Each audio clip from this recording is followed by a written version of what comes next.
ẹ káalẹ́ o ṣàlàáfíà lẹ wà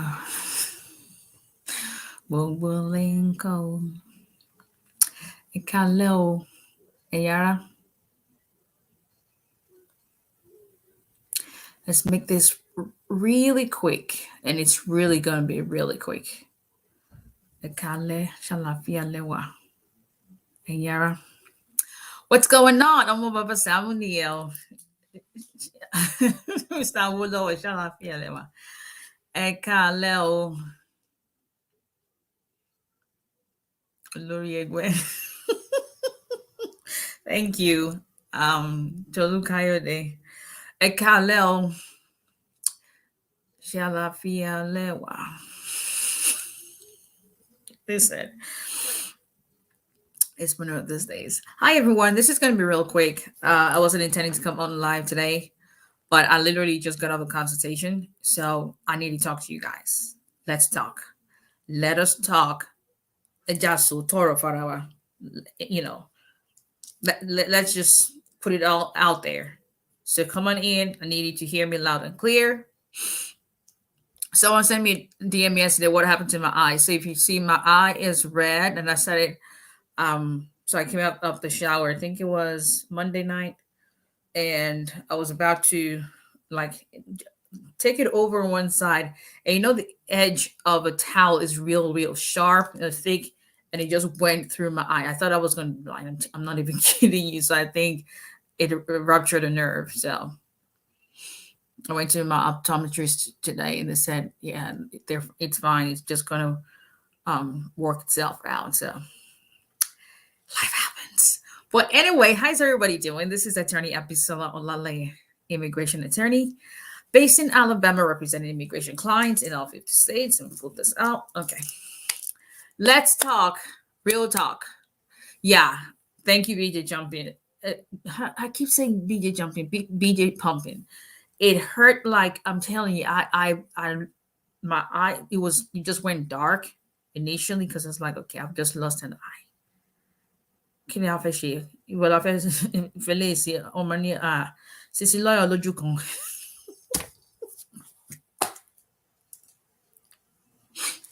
I mean, listen, you gotta make fun of Sisi lọ́yọ̀ lójú kan. Báwo lẹ ṣe wá aṣojú yìí báyìí auntie? But anyway, I can still see through it. Glasses helps a lot, but it is hurting. Like the first night it was fine, but when I woke up this morning, it's like, yeah. But it is actually better now. The whole eye was red the whole day. But anyway, yes, let's talk, people. Once again, this is Attorney Abisola Olale. If you need to contact my office, 334-341-4475. Send an email to aos@olalayelawfirm.com. Visit our website at olalayelawfirm.com. Now, I will be, and I've told you guys, I will be in Atlanta on Monday and Tuesday. So Monday, February 21st, Tuesday, February 22nd. We'll be in Atlanta. I have a couple client interviews at the Atlanta field office, and then I have consultations already set up. We still have some slots available. So if you are going to be, or if you live in Atlanta and you want to do an in-person consultation, which you would have to wear a mask. Well, if it could be chill, listen, no, you have to wear a mask. Because right now, even in the office, I'm not doing in-person consultation unless it's something that is absolutely necessary. But we still have some slots open. Let us know. Send me a DM.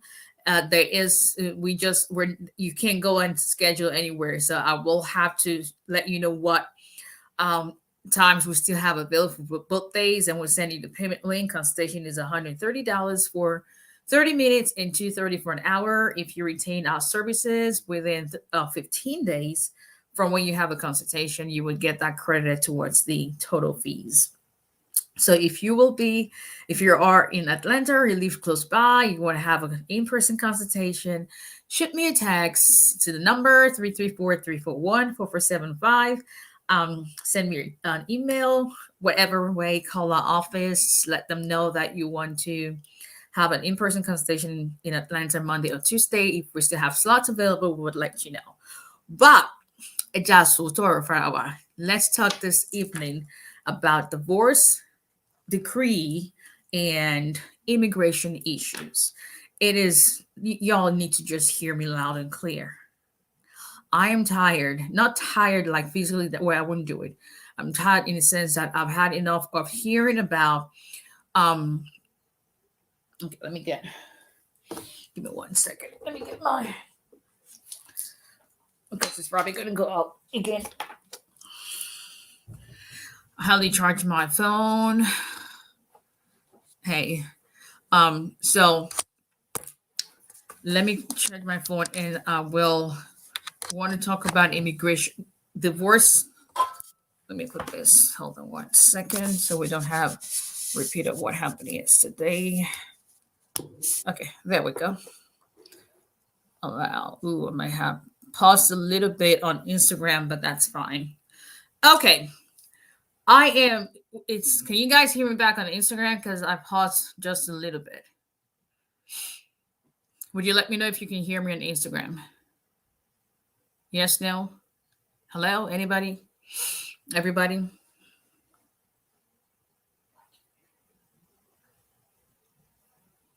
Hello, everyone. Can someone tell me on Instagram if you can hear me? Okay, perfect. Okay, so let's talk about divorce decree and immigration issues. Specifically, let's talk about our Nigerian divorce decree nisi, decree absolute. Okay, perfect. Okay, 18 milo. Please, please, and please, let's stop getting a divorce decree from Nigeria if you do not go through an attorney. Because if you're trying to just cut corners and you hire someone who is a street lawyer, right? You're going to end up being miserable and you will not get the result that you want. Because one of the things you have to understand is this. Each country has agreement with one another that they're able to verify documents in that country and they're able to know what the standard is in each country. So, example, in the state of Alabama, for instance, and one of the issues that come up a lot with Nigerian divorce decrees is always the suit number and recordation. Recordation you can get away with because not all high courts do it yet. Lagos High Court just started recently recording divorce decrees online in their database. A lot of states still don't do that based on information that I have received from a colleague who practices family law in Lagos. But there are certain things that you have to be aware of that is expected to be included in a divorce decree. So I would use the state of Alabama decree for an example. I do family law. I represent clients in divorce cases. Whenever we have a divorce case, it will start. There's a specific way that a case number has to be written according to the Alabama code. So we start with a county code. It starts with the abbreviation for that kind of case, the year of when the petition was filed, and then the number of the case number. The case number will be whatever, and then the whole thing is called a suit number. And so, an example will be in my county where my office is Morongo County. Morongo County is 48. Divorce in the state of Alabama is DR. And then the year will be 2022, so years of filing. And divorces usually start with, in my county, it will start with a 9000 and then 3 numbers. So if someone brings a divorce decree and it starts with, say, 48, and it's rather than DR, it says RD. Everybody who has and divorce. In the state of Alabama, most states, everything is recorded. We're completely electronic when it comes to filing. So we file divorce complaint.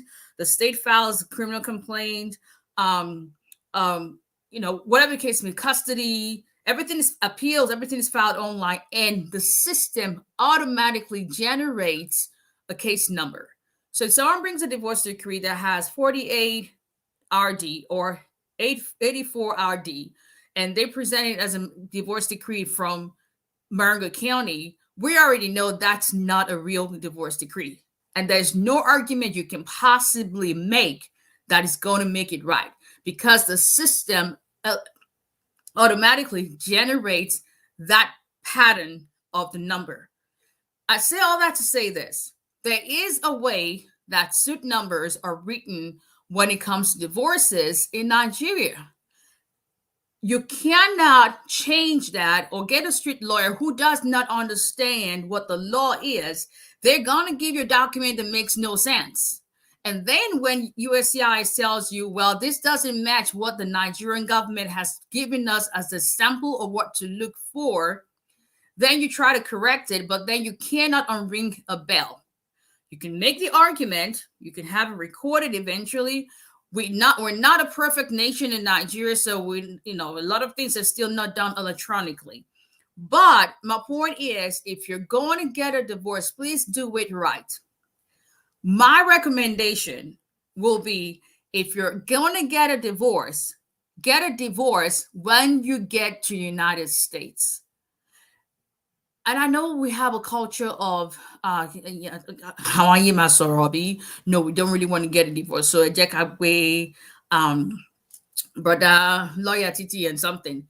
And you think that you can get away with that. No, they are very, very, they're becoming aware. And for whatever reason, immigration just feels Nigerians are scammers. That's just the truth. Help yourself with your case, because this is the effect of a divorce decree that is not authentic. If they make a conclusion that you have not presented a real document issued by the court, then that means that it doesn't matter how much good faith evidence you can possibly have. It doesn't matter how much good faith shared residency abuse evidence you can possibly have in a valid case. If your divorce was not legally done, and if USCIS decides that your previous marriage was not legally terminated, then that means that your current marriage, the basis for your regular marriage-based application or a valid petition, never happened. Basically, it would appear that you were never married to that person. So that means you have no leg to stand, no standing to be able to file for immigration benefit, because according to their records, you're still legally married to your previous spouse. So why would you not just take the time to get your divorce properly done by a Nigerian attorney who practices family law, or when you get here, go to court and get a divorce done here. USCIS cannot reject a divorce certificate that comes from an American court. They would have to explain that to their own judges or whatever the case may be. Then one of the questions, because I had 3 consultations today that had to do with denial because of divorce decrees. Then you ask, okay, how do I get a divorce from someone who's back in Nigeria and I'm already here? You do, if your spouse is, for the most part, if you're able to get them to sign a divorce decree in Nigeria, there is no reason why you cannot get them to sign a waiver of service. So the way you get a divorce here from someone who doesn't live in the country, I cannot talk for every state, but I can talk for the state of Alabama. But I can also tell you that it's very, very identical to every other state when it comes to waiver of service. When you file, for instance, I recently filed a complaint, I think a week ago, we filed a new divorce complaint. When you file a complaint, the other person has to be placed on notice that there's a lawsuit that has been filed that they're a party to. Then they are required, given that time frame, you're required to serve them in person. Then once you've verified that they've served in person, then they have time to respond and file their answer to that complaint. However, there is also something called uncontested divorce. In the state of Alabama, that involves both parties agreeing. Only one party is going to be the plaintiff. One party makes the filing, but the other party signs a waiver of service and acknowledges that they're acknowledging that they're voluntarily waiving service. So that means they're not contesting, and whatever else you file, that's fine. I already told you I'm waiving service. So that means that I've assumed responsibility, that I have technically been served or placed a notice that things are being served or filed in this case. In a case where someone is in another country, Nigeria is what we're talking about. If your spouse is willing to waive service, that means they're willing to waive them being personally served with that divorce complaint, then you can easily file an uncontested, no-fault divorce in whatever state you live in. That helps your case so that you're not stuck on, because believe it or not, there are more people who are having to now get a divorce here and then remarry their spouse, unless you live in a state like Texas or any other state that's got putative marriages, which, I can count on one hand what states have that. That basically means that if they find that your divorce was not legally terminated and you're not married, if you get a subsequent divorce, even after you're married, once that divorce goes through, it is retroactive as if your current marriage will be valid. Very, very few states. Texas, basically, and don't quote me on this, but, well, I wasn't going to say the other state, but Texas for sure has that. Many states do not. So that means you would have to, your subsequent divorce will nullify your current marriage. How about you just do the divorce to start with and save yourself time and money? You have to satisfy the residency requirements in any state that you live in. In the state of Alabama, you have to have been a resident of the county where you're going to file your divorce for at least 6 months. Generally, many more people, Texas, Colorado, Oklahoma, that's where HRM, they just said, I don't know. I can verify Texas. I'm not sure about Oklahoma. And I don't think Oklahoma, because I actually have a client who lives there, but I can verify that. That will be very helpful for his case. In the state of Alabama, you have to have lived in the county that you want to file before the circuit court for at least 6 months. Once you hit 6 months, you're eligible to, now you satisfy the residency requirement. No one is asking you whether you're a citizen or green card holder. That doesn't come up in divorce cases. I do divorce cases here, so I can tell you that. You get that no-fault divorce. Everybody's, and the thing in our state, some states you have to wait a year. In the state of Alabama, if you file a divorce, you've lived there for 6 months, you file a divorce, after 30 days, that's just the only requirement. Once you file the complaint, it has to sit on the docket, the judge's docket, for at least 30 days before the judge can enter an order granting your divorce. So my point is, in 30 days in the state of Alabama, no fault, uncontested divorce, you can get a divorce decree in 30 days. That is what every time to wait than dealing with getting bridge to get your divorce decree. And then you wait 1-2 years only for USCIS to tell you we deny your case because we couldn't verify that the divorce decree you gave us was valid. If you have a pending case right now that you think that may affect that may be potentially a ground to deny, you want to make sure that you get your divorce decree recorded. Make sure you get yourself a lawyer that's going to help you. Don't get, that's our, it's email. And then another thing is this. If you get married, what we call, so back home, if you're not Nigerian, because I see a lot of people are here that are the Caribbeans and Jamaicans, I don't know, if that is similar to what you have, but back home in Nigeria, we have what we call engagement. U.S. immigration terms that and deems that as customary marriage because you pay bride price, that is basically what it is. We just call it engagement, but it's exchange where the husband's family pays the bride price.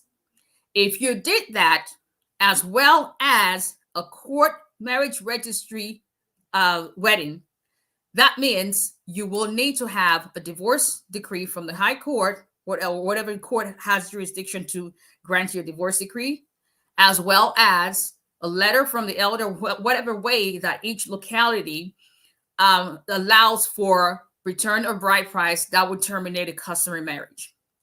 If you got married in the registry, you cannot present a customary letter to USCIS as a divorce certificate, because a customary marriage cannot, a customary letter cannot terminate a statutory marriage. So that right there tells them either something is fishy or you don't know what you're doing. So the more you know, people. That's all. Let's see. Bash Blaze. That's cool.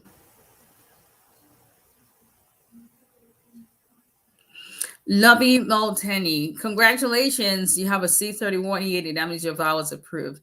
How long does it take to receive your approval letter? That's completely up to USCIS. Listen, I always tell people, if you have a C31 that's been approved and that's your first indication that your vow petition has been approved, why are you stressing yourself about approval letter? The approval letter is not what matters. You want to get your green card at the end of it, but you already know your vow petition has been approved. Waiver service. Larry, what do you mean? You said Louisiana. Are you asking if I know what the procedure is in Louisiana?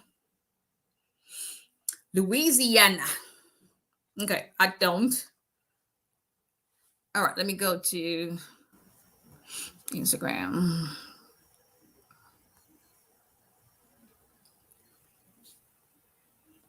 Simply Paul, what names do you get called by mostly? Attorney Omo Baba Sam.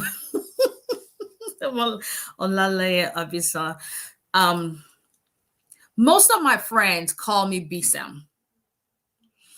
And that's a nickname that one of my bestest friends, and I know that's not real English, but one of my bestest friends, Tosin Oduwale, Adewale, we went to 𝒊𝒎𝒎𝒊𝒈𝒓𝒂𝒏𝒕 together. We started it back in 1989. So she gave me that nickname, and basically because Abisola, but a lot of Nigerians usually, if your name is Abisola, they'll call you Bisola, Biodun. So for whatever reason, they always cut off the A. So Bisola Samuel, which is my maiden name, and she made it Bisam, and that name has always stuck. So most of my friends who were in school with me still call me that. Most of my clients call me attorney. Attorney Shalafia. And then if you are in my Instagram family and Facebook, a lot of people just don't about sound. Listen. I don't know. But Sissy Lawyer, I think is what a lot of people call me. Thank you. And my eye, I hope it gets better. So thank you. I appreciate that. Okay. Let's see. Kenny Black 1998. What does it mean that they are actively reviewing your application for work authorization? That basically just means there's something that's been done. Okay, we're actively reviewing, and so we are working on it. It doesn't mean actively is going to be approved tomorrow, and it may also mean it will be approved soon. It just means that we haven't forgotten about you. That's the way I see it, because I can't tell you how many cases I have that status on. Okay. Let's see.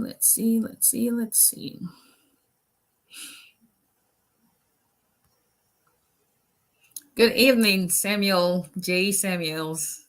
We share the same last name. Well, I still use Olale because I tend to be some.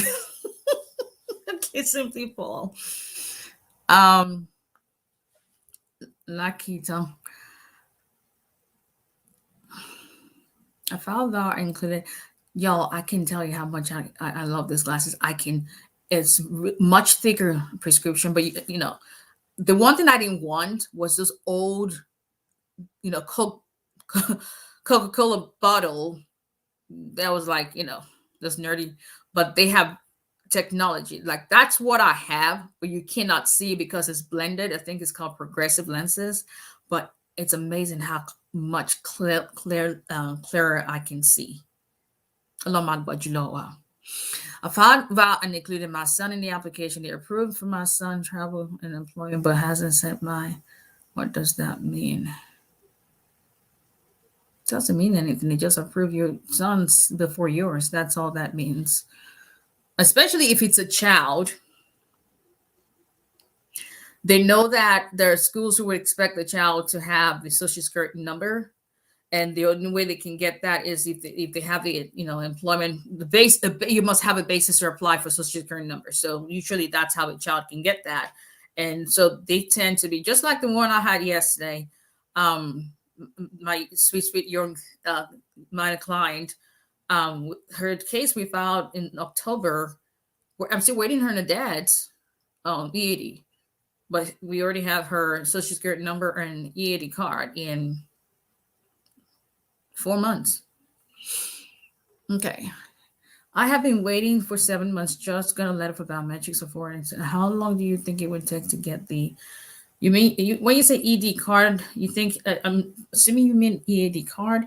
That was what I talked about yesterday. You got to go watch that video. I love you too. Enormous cakes. Thank you. BC. You like Sissy Lawyer. I love that too. Yes. That's what my aunt used to call me.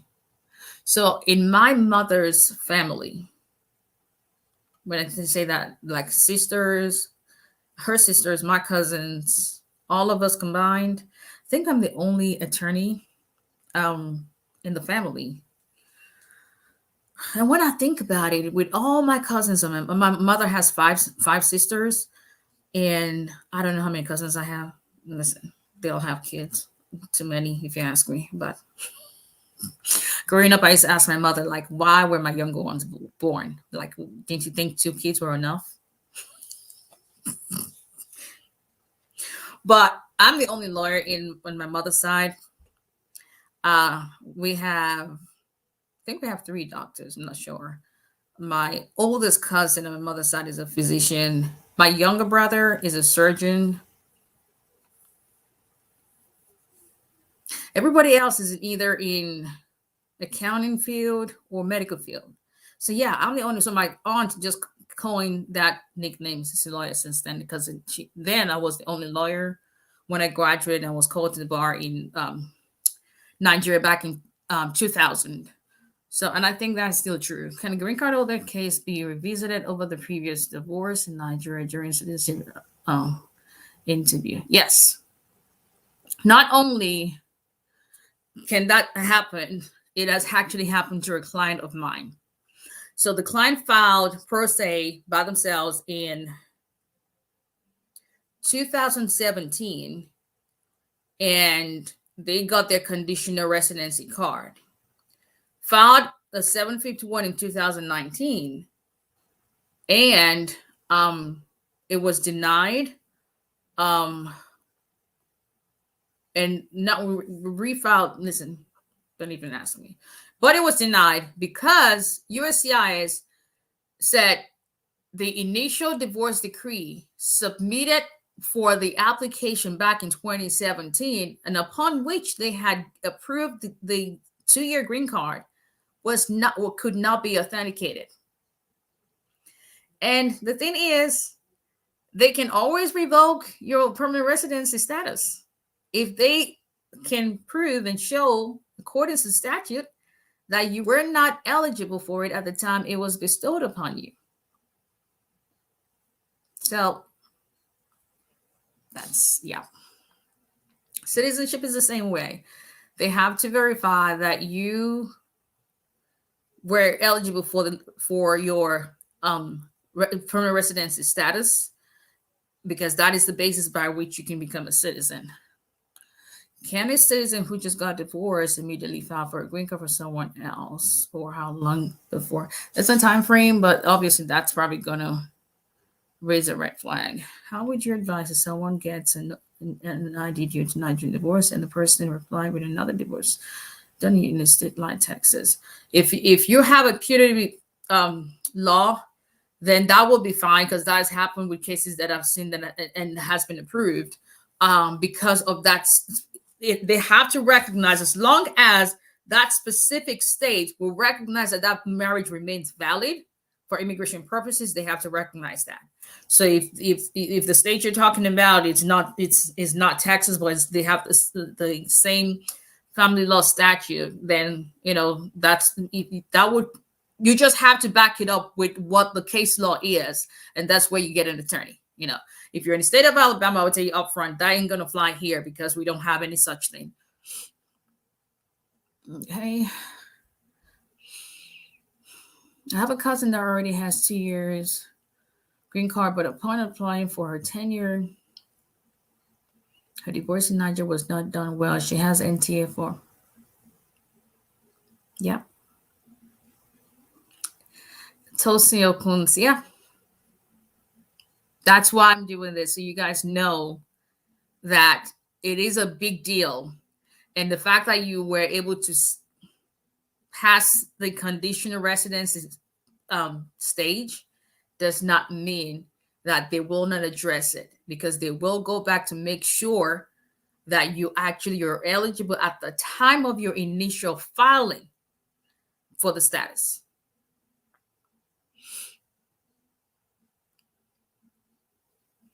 Illinois alumni. Yeah, I went to University of Illinois. I actually had a consultation with someone who I was like, oh, okay. Oh, we both have Social Security number before. One of the if you're approved means the VA is approved. That's why I'm trying to. No, EAD has nothing to do with VA, unless you have a C31 EAD. So if your son got a C31 EAD, that's different. If you got a C9 EAD based on you filing a 485, that has nothing to do with a VA approval.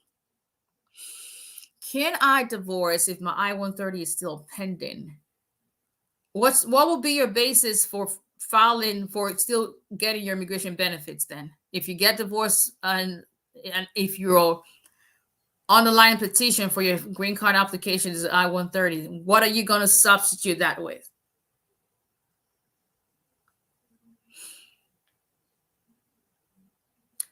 What if the marriage was celebrated in Texas, but the person moved to another state? You will have to, HRMDG, you will have to consult with a Texas family law attorney. I cannot answer state-specific cases, because a family law attorney who does that will be able to tell you whether it is still valid. You can still claim that even if you're no longer a resident in the state of Texas, or it just suffices for you to have done the marriage in the state of Texas. That is something you will have to consult with your family law attorney. There's no cutting corners here. So, okay. Aisha Juwara. How do you style your hair, Tony Bisa? My hair is braided. I don't know if you guys, I'll take a photo and put it up. My hair is braided at the back, and my hair is like SpongeBob SquarePants. Don't laugh. You're gonna laugh. It's like SpongeBob, like Chris Fields is. Let's see, he's half Puerto Rican and German. He's got the straightest hair ever, and I've got the kinkiest hair. It's like SpongeBob, like you can make sponges out of my hair.